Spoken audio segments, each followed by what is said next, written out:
there, and welcome to the Fearless Artist Podcast, where we empower classical musicians to build their own thriving careers. I'm your host, Michelle Lynne, and together with Deanna Petre, we teach artists to conquer the entrepreneurial side of their careers and create the futures they want. We are two freelance classical musicians who have lived and worked in Europe for a decade, and together we started the Fearless Artist Mastermind, a coaching company created to teach classical musicians how to overcome fear and take action on building their dream careers.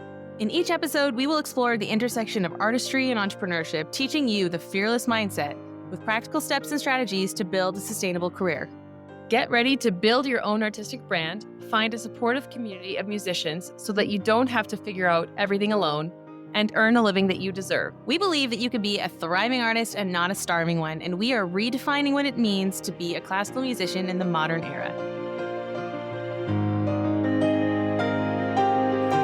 Hey everybody, welcome back to the Fearless Artist Podcast. I'm your host, Michelle Lynne, and I am coming to you from Budapest, Hungary. I just landed here today, and we are here. My team is arriving, except Deanna, Constantina, and Puck are arriving any minute now through the door. We are here to be part of Classical Next, which is a global conference for classical musicians, and I will be speaking 3 times in 3 days. So it's a big week. And we are super excited to meet so many incredible people this week. There's a lot of people here that I know from last year. I'm going to be speaking on how to build an authentic community and basically just sharing the story of Fast Forward, which is our monthly membership. But before I jump into that, I just wanted to say that this is going to be a solo episode. And I wanted to come on here for a couple weeks already and share with you guys about my Hyrox, which is like basically an obstacle death race. It's something that I've been training for months, and I wanted to share about what I learned doing this because I thought it was so relatable for our music careers, and there was a few key takeaways that I wanted to share with you that I'd learned. But I found myself putting off recording this episode and just like overthinking and falling into this trap of like scripting it out perfectly and wanting it to make it like a really exciting episode and have, I listen to so many podcasts and how they are super well tailored and curated and they have like their super clear 3 points. And I was kind of agonizing over it. And then at the same time, I'm currently preparing a big chamber music program in Paris in just over 10 days, Rachmaninoff Cello Sonata, which is like super huge and enormous. And it's incredible music, but like I need all my time at the piano. And then at the same time, I'm preparing these 3 appearances that I'm making this week at Classical Next. And so I just feel like my brain is split in a bunch of different directions. And I've been putting off this podcast, and my beautiful, wonderful, fantastic producer, Pokey, is like, dude, I need this episode. And so I realized that I was falling into the perfectionism trap, which is something that I've been fighting my whole life. And for many years, I mean, you guys know why we started the Fearless Artist. I am the one who needed this message more than anyone to be fearless, because fear has such a way of creeping in and having a hold on us sometimes and really affecting the action that we take and the decisions that we make because we hold ourselves back. So here is a very messy, imperfect episode. If it's not for you, I won't be offended. I just know that for me, I have to practice showing up in the middle of mess, because otherwise I keep waiting and putting things off and not taking steps to grow. And then you really miss out, because every time we take a step outside of our comfort zone is another chance to develop and another chance to get better. And I just don't want to keep holding myself back because I'm trying to make it right. So I've got questionable lighting. I didn't curl my hair. I mean, I know most of you guys are listening to this anyway, but like all of these little things are the reasons why we don't do something. And actually, if this is resonating with you, I'd love for you to send me a message just on Instagram and tell me like, what are some of the things that get in your way? I know a lot of people, they'll go to make talking content, for example, and they're like, oh, I don't have makeup on, or I don't look good, or I don't feel good, or they'll go to, post their playing. I mean, I can talk all day about sharing your playing on Instagram and what's good enough. Actually, right now on my Instagram, I'm in the middle of doing this series called Learning to Love the Process. Sounds like I'm on a theme around here. So, for me, I've never been someone who loves the process. I've been someone who really likes when the process is over and I can play the thing, right? But like learning notes, like please, no thank you. I mean, it's just, I don't enjoy it. I'm not good at puzzles. I'm not good. When you get like a necklace chain and you get a knot in it, or you get a knot in your shoelace, like, and you have to undo the knot. That's what I feel like learning notes is for me. Like, I've never really enjoyed the learning process. I really enjoy getting to play, and I really enjoy when it's in my fingers and I can fly, and I love working out characters or colors, or I love chamber music rehearsals. And so for a long time, I confused, like, oh, you don't like learning notes? That must mean that you're not cut out to be a pianist, which is absolute BS, right? But that's like another way that lies can really sneak in. Actually, I've had someone say that to me, and it really got to me, like, oh, practicing is so hard for you. Maybe you're not cut out for this. And so we have to learn to recognize these things are like, actually, that's not true. Like, you cannot like one part of the process and still absolutely love doing what you're doing. Like, not every part of the job is something that you're going to love to do. And I mean, to go on a little bit of a tangent, I've even had friends who are raising kids, and they're like, you know what? The 2-year-old phase, not my favorite phase. Do I love my child? I adore my child, but I don't like that 2-year-old phase. I'm really happy when they get to the 3-year-old phase, or some of them don't like the baby phase because they don't sleep at night. And they're like, I'm going to be so glad when the baby phase is over. Does that mean that they hate their kid? No, it doesn't. So do I hate the piano because I don't like learning notes? No, I don't. Anyway, I digress, but I hope that helps someone because I got stuck on that for a long time. So, learning notes. I am learning to be patient, okay, and to enjoy the process. That's what I'm telling myself. So, I've been posting a little clip every day on Instagram, and I like to think that I'm funny. I mean, some of you hopefully agree. And so there's a trend right now on Instagram, and it's like, you think you can hurt me? Well, this thing happened to me. And some people take it really seriously and they trauma dump on Instagram, which is something that I'm personally very against, and I will never do that. And some people like to make jokes. So I'm in the second category. I love to make jokes. So I'm like, you think you can hurt me? I had a wrong note for 20 minutes. Or like, you think you can hurt me? I didn't even realize I wasn't playing legato until I listened back, whatever. Maybe no one is laughing, but I'm laughing. And that's the whole point, because I'm trying to learn to love the process.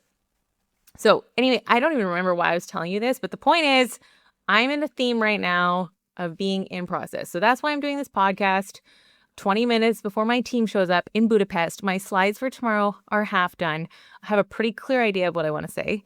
For those of you who are interested, I'm teaching about how to build a community. And I mean, if you've been around us longer than 2 seconds, you know about Fast Forward, which is our membership for musicians. And we meet every single month. It's a monthly call on Zoom. There are 3 options because we have people in all different time zones. And we get together and we have a good coaching question and we talk. And we're like, what are you dealing with? What are you going through? Because, 3 of the biggest problems that we see in classical music world: isolation, right? People think that people are alone, first of all. Once you leave your institution, usually your institution's like, yeah, see ya. There's no alumni program. There's no process to like follow your career after you finish. It's just like they drop you off the edge of the cliff and they're like, good luck out there. Then we see a lot of scarcity mindset. There's only one spot. There's only one position. There's only one faculty position. Then we see comparison come in because we're all on our phones. So you see everybody else posting the highlights and you start thinking about all the things that they're doing and that you're not doing, and you wish that you could, and you can't bridge the gap all the time. And then the last thing that we see that I'm going to be talking about tomorrow is the lack of structure and accountability. Basically, freelance life is chaos life, okay? Like, your schedule's all over the place. You're running from to and fro. You've got admin, rehearsals, students across the city, random gigs in church basements. Like, it's a lot. You can never predict your schedule. You've got unpredictable income, right? So we see these 3 issues: isolation, scarcity mindset, lack of accountability. And that affects a lot of musicians greatly. So what we aim to do by building this community, Fast Forward, was first of all to say, the thing I always said was, life is going way too fast. I'm super busy. I'm exhausted. I don't know what I've been doing. And that's a problem, because when we don't have time to stop and pause and think, then we can't actually tailor the direction that we're going in. So we love to bring goal setting into this community. That's a big part of what we do. Every 2 weeks, you go into Slack, you write down your goals, and then we work long term. We can look back over the last few months and see, where have you been taking action? Where are you spending your time and energy? Are you happy with where that's going? And if not, you can make tweaks, right? Then, by being in a community, first of all, you realize that you're not alone. And that's the number one thing people tell us when they come into Fast Forward. They're like, I thought I was the only one. We're like, guess what? You're not. Everyone else, it's not that we're pretending online. I don't think you need to go on bleed online and tell everybody your problems. I think that's for like your inner circle.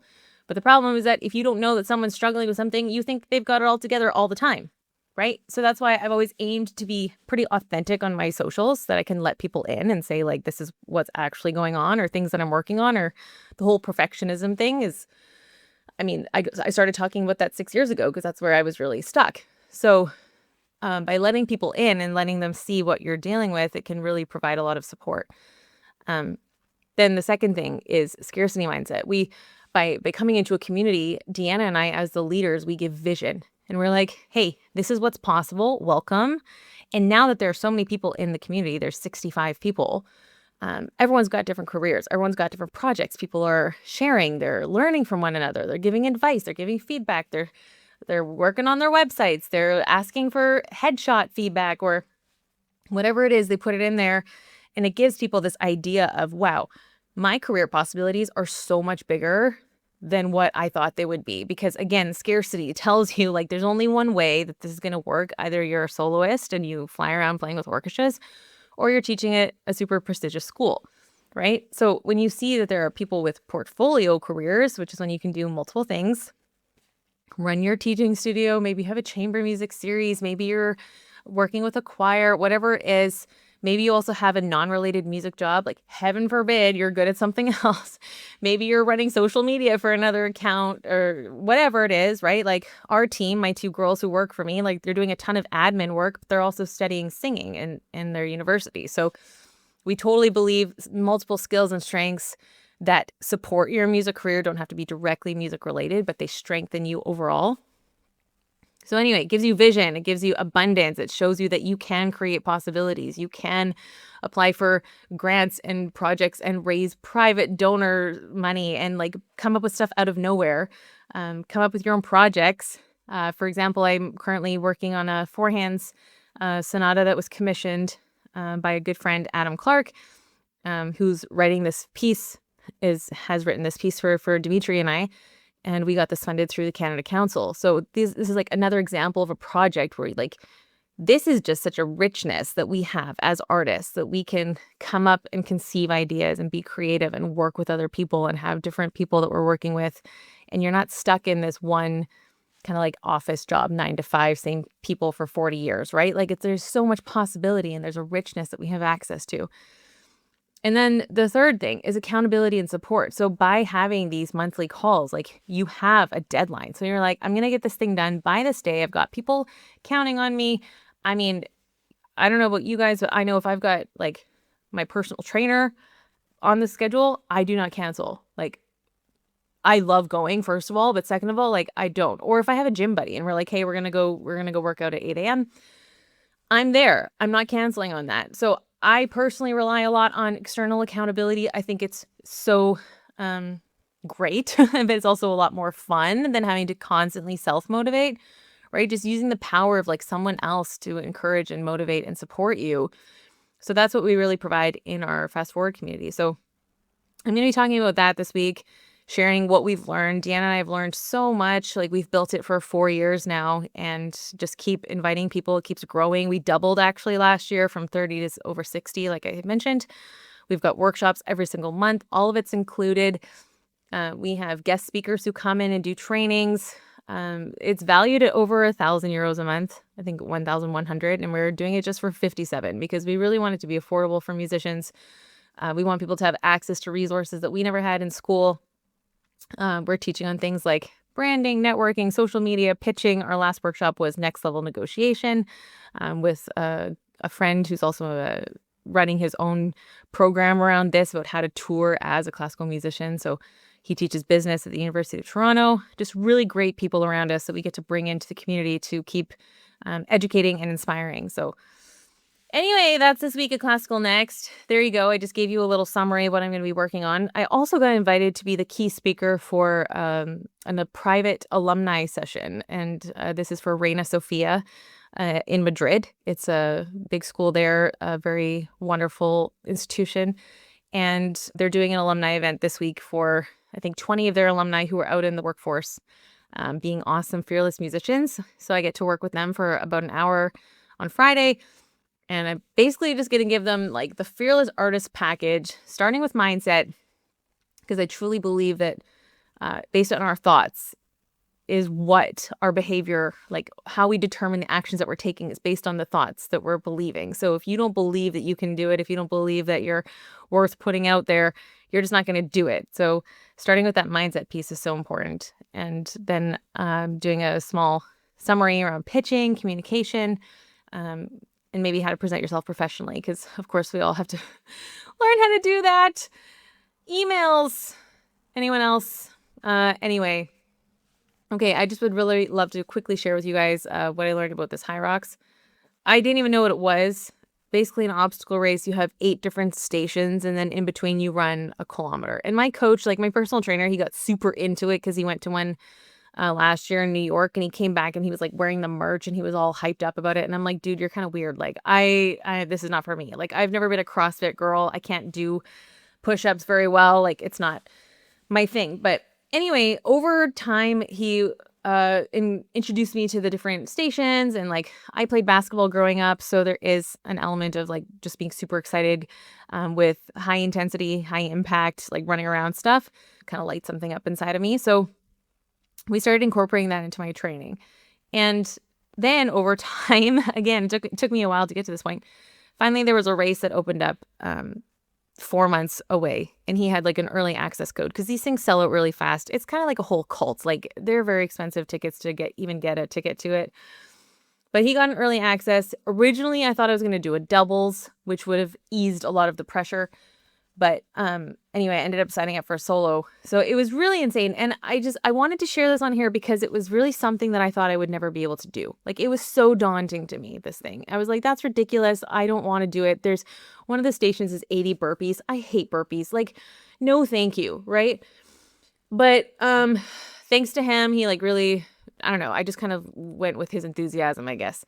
So we worked towards it. And what I noticed was that I was very apprehensive and just kind of like, I don't know how I'm going to do this thing. And I think we were like 2 or 3 weeks out away from the Hyrox. And I said to him again, like, oh, I'm scared. And he was like, oh, what are you talking about? Like, you're going to be fine. Like, I've trained you. Like, you don't have to go in there and win the thing. Like, you can take it easy. You can have a chill time. Like, play it easy. Like, you're going to do it. I was like, I don't know. And I kind of had this kind of, I don't want to say whiny energy, but it was just a little bit like sometimes it's a way that we can protect ourselves by saying, I don't know if I can do it.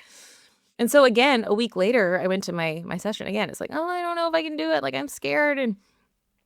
And he was just like, he started telling me about another one of his clients who was doing it too. And he was saying that she had done one a couple months ago and she was fine and she finished, and I was just as in shape as she was and it would be fine. And he said, yeah, but she also has low self-confidence. And this hit me like a brick. I was like, pardon me?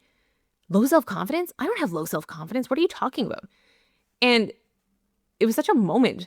And he was like, well, you keep saying like how nervous and scared you are and that you're not sure if you can do it. And I'm like, I'm Coach Michelle. Like, there's no way that the words low self-confidence should be in the same sentence as me. Like, for me, that was really a wake-up call. I was like, I've got to change how I'm approaching this thing because that's just not okay. I never want to be associated with having low self-confidence. Like, especially when I'm out here preaching at everybody that you can go and change the world, right? So I was like, ooh, okay, this is interesting feedback. So I started thinking about that. And then of course I realized, like, what we know from our performing careers is that the same energy, the nervous energy you get before you go on stage is the same part of your brain as being excited. So if you're dealing with stage fright, something you can say is, instead of saying, I'm nervous to perform, you start saying, I'm excited to perform. And that shifts something internally. So I started telling myself, I'm excited for this Hyrox. And that really, it switched something because language is so powerful. And it started to change how I was thinking about it. Then the second thing I did was I did so much visualization. And again, back to our performing career, like, we know how important that is to imagine walking out on stage, imagine the audience, imagine the feeling of the room, the wardrobe, the piano, whatever instrument you have, right? So what I started doing is watching a lot of Instagram and TikTok videos of other girls doing the Hyrox. And I studied every station and I watched all their videos that said, these are the mistakes that I made. Don't do this. And then I started making like a strategy. And I don't want to say an exact strategy because, again, like my perfectionism will like rear its ugly head and be like, oh, it has to be this. And I get all clenched fists and stuff. And I was like, no, no, no, loose strategy. Okay, I'm going to aim kind of for this. I have like a ballpark idea. This is a way that I can be gentle with myself and not push myself into having to prove myself, which I really didn't want to do because like this is supposed to be a hobby. Like it's supposed to be fun. The only reason I'm working out is that I can chase trains and get on stage, right? Also for mental health, it helps me a lot. So started watching all these videos, mistakes other ones are making, having a rough idea of my pacing, started planning my transitions because again, there's 8 stations, so you got to go in and out. You run a kilometer, then you go into like the sled push, for example. Then you run a kilometer, you go into sled pull. So I'm like, okay, what's it going to look like to come out of that ring and go to the station? And like, then he worked with me on my form. So anyway, this kind of gentle preparation. Then I made sure that I was, eating well the week before. I carb loaded, which like, praise God for the carb loading days. Because like the day you can eat pasta, so good. I always appreciate that. So anyway, I went into this race and I was thinking I would do an hour and 40 minutes, which is like an okay time. And I crushed this thing. I came out of there 1 hour, 22 minutes. And that's like a really good time. That's not a beginner time. And I could not believe it because I was like, oh my gosh, I actually slayed. The other thing I want to say is when I was watching these TikTok videos, I came across this girl and she was like prancing around in her pink jumpsuit and she's like, I'm a slay. I'm going to slay this Hyrox. And like, there is a very judgmental part of my brain that I'm like, who is this girl? Like, why is she doing that? And then I thought, wait a second, like, why can you not go into life being awesome and just being like, I'm going to be awesome. I'm going to crush this thing.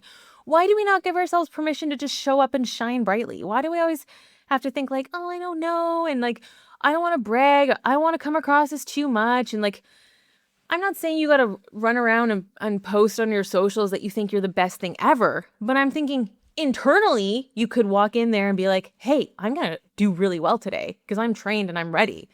Instead of having this, again, like I was saying before, this nervous energy or this uncertainty or insecurity and thinking that that's like the better way to be because you want to be humble. I don't know, like how many of you have also been told like with us being performing artists, the spotlight is always on you. Like, oh, don't get a big head. Don't think too much of yourself. You're not all that great. Don't think you're better than everyone else. Like I heard that so many times growing up that I think I just embraced being insecure as like the more, I want to say holy way to live or like the better way, the more respected way, the humble way is to think that you're not worth a lot or something. I mean, there's some kind of mix up there in my head. So I watched this girl in her pink jumpsuit. She's jumping around. She's like, I'm going to slay this thing. And I'm like, okay, what would it look like for me to think like that? Would I give myself permission to think like that? It's not about being arrogant. I really want to make that clear. It's just about like showing up with confidence and not thinking that I have to think that I'm small.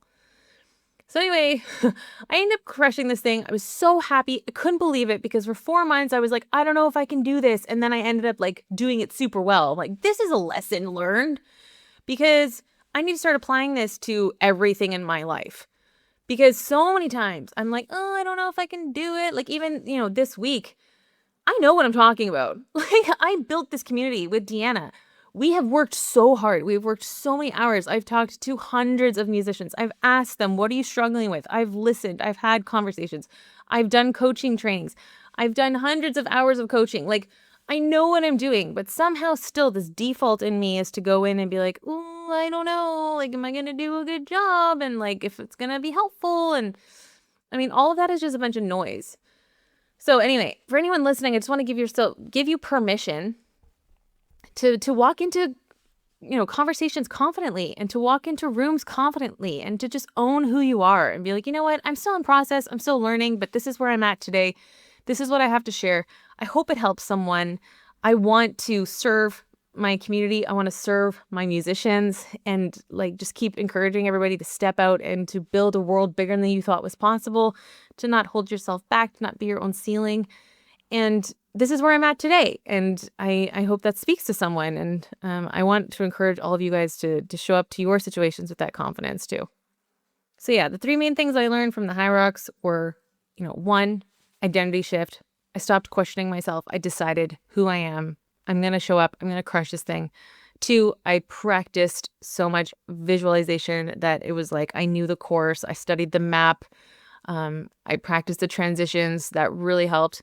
And then 3, I trusted the process. And there's the last station of the Hyrox is wall balls, and you have to throw this 4-kilogram ball up in the air 100 times.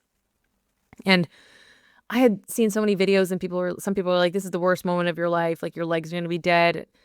So I was really hesitant or like apprehensive for that moment. When I got to that station, I mean, I think my basketball days just kicked in. I was like, "This is awesome!" And I started like throwing this ball. I think I did like 30 reps unbroken before stopping, and I thought I was only gonna be able to do 8 to 10 at a time. So again, just like don't underestimate yourself. Trust the process. Show up. Do the work. Embrace the suck. I mean, I'm thinking of my Rachmaninoff cello sonata, which actually, I mean, my last post about this was that there's a tipping point. There's like always going to be a tipping point where the notes start to come together and you start to see the other side and you're like, oh, I'm going to be able to do this. And I think I'm like 1 or 2 days away from that point, which is really great. But I'm going to have to do some visualization because I don't have a piano for the next few days. But anyway, I digress. Once again, the chaos of the freelance music life. So show up, trust the process. I would love to invite you to a free fast forward call. If you have not been to our community calls yet, come check us out. We are an awesome group of people. I have to say, people are so inspiring. We've got a Slack channel. If you don't know what that is, it's where people can post questions, answers, resources. Everything's recorded. You can always catch up. We've got a little AI guy who timestamps everything so you can search for specific topics. So if you're looking for help with social media, or you're looking for help with pitching, or you want to start a newsletter, or you're inconsistent, or you're uninspired, you can look for any of those topics and different things will pop up that will help you, that will inspire you. You're going to connect with other musicians who know exactly what you're going through. The people around your kitchen table might not understand what it is to be a freelancer, but these people in this community do. And it's going to inspire you to keep building a world bigger than you thought possible. So, yeah, I mean, one of the girls in there, she just got nominated for a Juno. She shared a really beautiful post today about how that was something she never could have imagined being part of her career. So it's so incredible to see other musicians share their stories and talk about their possibilities. And it gives you ideas for what you can make of your career too. We want to encourage you to keep dreaming bigger. Of course, if you were at Classical next, reach out to me. Let me know what you thought of the conference. By the time this episode comes out, the conference will be wrapping up. And yeah, if you want to check out a Fast Forward call, just DM me Fast Forward. Please share this episode with your friends, anyone that you know who wants to get stronger on stage and maybe in the gym, the 3 lessons that I learned from the Hyrox. We love you guys. Thank you so much for listening. Thank you for being here. And we'll see you on the next episode. Be fearless. Thank you for listening to the Fearless Artist Podcast. If you found today's episode inspiring, hit that subscribe button and don't forget to share this podcast with a friend. To join our membership or one of our coaching programs, visit our website at thefearlessartistmastermind.com. This episode was produced by Pokey Huang at PH Media Studios in New York City. We're Deanna and Michelle, encouraging you to create your own opportunities and to go after what you want. You have what it takes to build the career of your dreams. Until next time, be fearless.